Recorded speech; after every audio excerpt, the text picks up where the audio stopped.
স্বামী রূপে পেয়ে আমি ধন্য হব, ধন্য হবে আমার এই জীবন। তাহলে আমি এখন আসি দুর্গাবাবু। কাকা বাবু, আপনি কোনো কিছু ভাববেন না, কোনো চিন্তা করবেন না। যেমন আপনি বাড়িতে আছেন ঠিক তেমনি থাকবেন। আপনি আপনি কোনো কিছু চিন্তা করবেন না, যত সমস্যা আমি আছি না, কোনো চিন্তা করবেন না, কোনো চিন্তা করবেন না। আপনার চোখের ব্যবস্থা আমি করবো, কোনো চিন্তা করবেন না। তোমার কোনো সমস্যা হলে তুমি আমাকে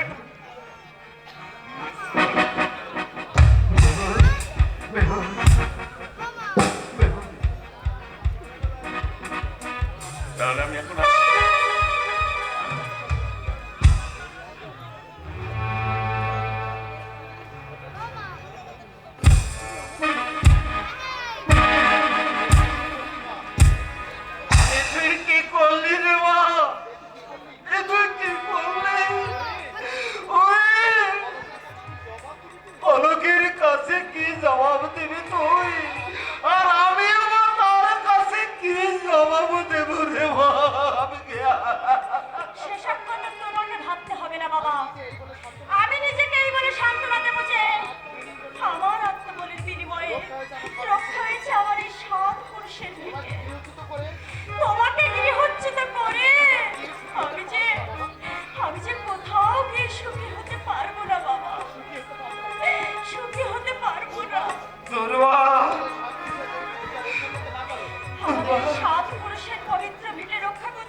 আমার দারিদ্রতায় আজ তোকে দুর্ভাগ্যের রাস্তা ঘুরে ছুড়ে ফেলে দিয়েছে। আমাকে ঋণ মুক্ত করতে আজ তুই আত্মহত্যা করতে চলেছিস মা। এরপরেও কি আমার চোখে জল নাই এসে পারে মা?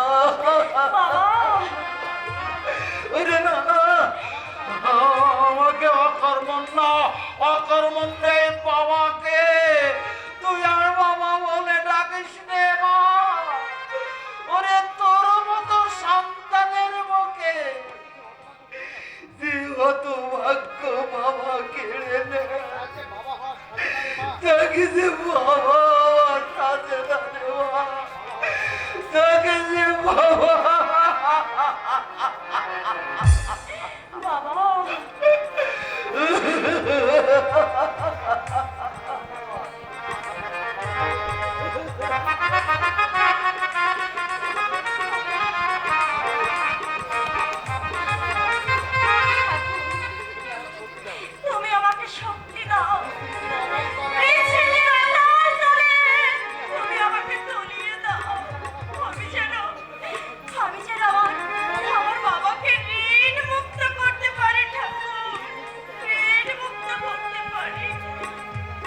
হ্যালো, ওই প্রেম করে বিয়ে করা চলবে না, চলবে না। পৈতৃক সম্পত্তি কেড়ে নেওয়া চলবে না, চলবে না। এই ঘটকের দাবি মানতে হবে, মানতে হবে। এই জোর করে বললে হতে পারে বলছি তো কথা, গলা ফাটিয়ে বলছি জোরে, আরো জোরে বল। প্রেম করে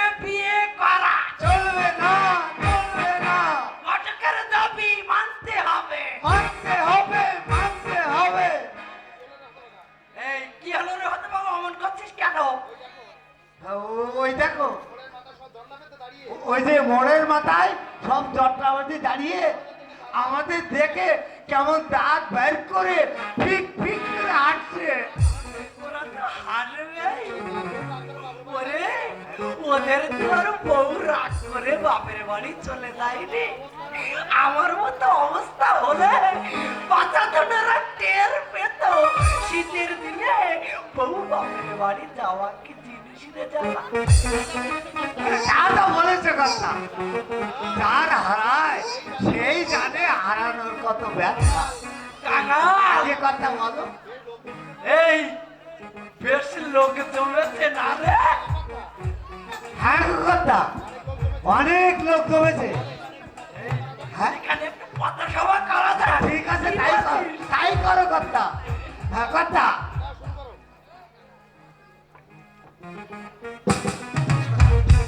এইখানে দাঁড়াও কথা, মঞ্চের পরে দাঁড়াও। কথা, হ্যাঁ এবার শুরু করো। বন্ধুগণ, ভাইগণ,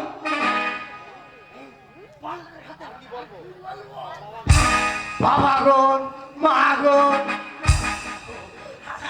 বাবাগণ, মাগণ, আমি আপনাদের কাছে ছোট্ট একটি অনুরোধ, ছোট্ট ছোট্ট, আপনাদের ছেলেমেয়েরা যে হারে প্রেম করে বিয়ে করছে তাতে কি কারণ কেউ সুখী হচ্ছে না? হচ্ছে না।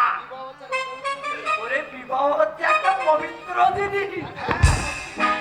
তাকে ওই রেজিস্ট্রি অফিসে নিয়ে গিয়ে তার পবিত্রতা নষ্ট করা হচ্ছে। তাই আপনাদের কাছে আমার ছোট্ট একটি অনুরোধ, আপনারা সময় থাকতে সাবধান হন। আপনাদের ছেলে মেয়েরা যে হারে প্রেম করছে, এই কাঙা কথা হচ্ছে তো? হচ্ছে হচ্ছে কথা, চালিয়ে যাও, চালিয়ে যাও।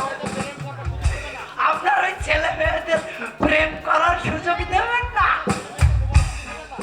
কোন ছেলে মেয়েকে হ্যালো মোবাইল দেবেন না। দিন রাতের ঘুম হারাম করে প্রেম না করতে পারে।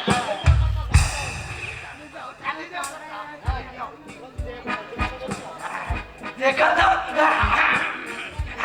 যে কথা বলছিলাম আর কি, আপনাদের মনের মতো পুত্রবধূ আর উপযুক্ত জামাই পেতে হলে আপনারা দলে দলে এই বলহারি সারোয়ার কাছে চলে আসুন।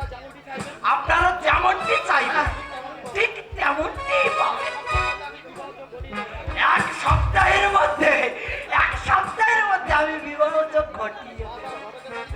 বারবার ঘটকের বাড়িতে এসে আপনাদের ওই পায়ের চটি ছিঁড়ে ফেলতে হবে না। হবে না। অন্য হাতে রাখা।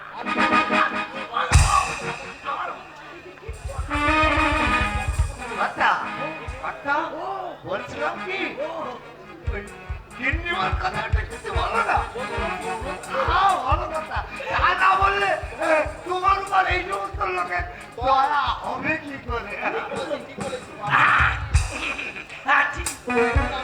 যে কথা বলছিলাম ক্ষমা সুন্দর, মানে মানে আমার বউ, ওই আমার বউকে আমি অগ্নি নারায়ণের সাক্ষী রেখে বিয়ে করেছি। হ্যাঁ, কিন্তু সে আমার উপর রাগ করে বাপের বাড়ি চলে গেছে। কারণ ওই মাকার মুখ বালা গড়িয়ে দিতে পারেনি। কি করে দেব বলুন?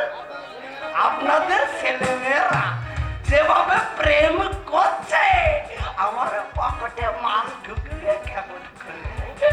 ও কথা, ও কথা, ও একজন মনে হয় এদিকে আসছে কথা। আসছে, হ্যাঁ কথা, বলে আসছে, আরে আরে, এই কাকা, এই চা চা ওনাকে নিয়ে আয়, নিয়ে আয়। বলুন স্যার, বলুন কিরকম পাত্রী আমরা চাই? ষোড়শী, অষ্টদশী, শিক্ষিতা, গৃহকর্মী, নিপুণতা, সঙ্গে দেখা, এমনকি কালো, বেটে, ঘোড়া, অন্ধ, কানা, টেরা,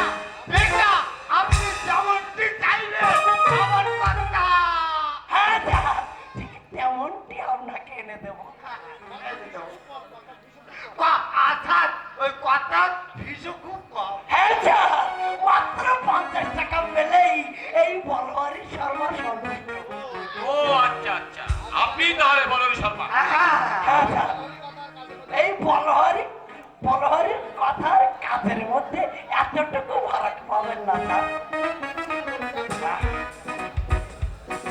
হ্যাঁ, লিখে নাও কথা, লিখে নাও। এবার বলুন স্যার, অনেক কিছু করবো আপনার নাম কি? আপনার বাবার নাম কেনা কেনা? আপনার নিবাস কোথায়? না না না, আমি বিয়ে করবো না। সে কি? ও, বুঝতে পেরেছি। আপনি বোধহয় আমাকে বিশ্বাস করতে পারছেন না স্যার, তাই না? কিন্তু একটিবার, শুধু একটিবার বিশ্বাস করে দেখুন না স্যার, ঠকবেন না। বলছি ওই 7 দিনের মধ্যে আমি যদি আপনাকে বিয়ের গুড়িতে বসাতে না পারি, তাহলে আপনি আমার নামে আমার কুকুর